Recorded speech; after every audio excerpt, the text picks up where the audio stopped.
للہ وحدہ والصلاة والسلام علی من لا نبی بعدہ اما بعد۔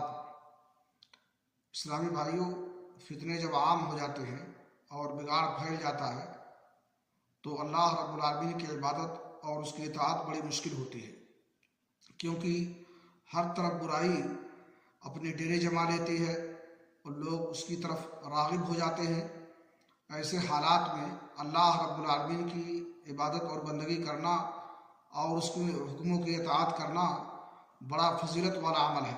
صحیح مسلم شریف کی حدیث ہے، رسول اکرم صلی اللہ علیہ وسلم نے فرمایا، العبادۃ فی الحرج کہجرۃ الیہ، فتنہ و فساد کے دور میں عبادت کرنا میری طرف ہجرت کی طرح ہے۔ اللہ رب العالمین سے دعا ہے کہ اللہ تعالی ہمیں بگاڑ اور فساد کے وقت توفیق بخشے کہ ہم اس کی عبادت اور بندگی کریں اور ہماری عبادت کو اللہ رب العالمین قبول فرمائے۔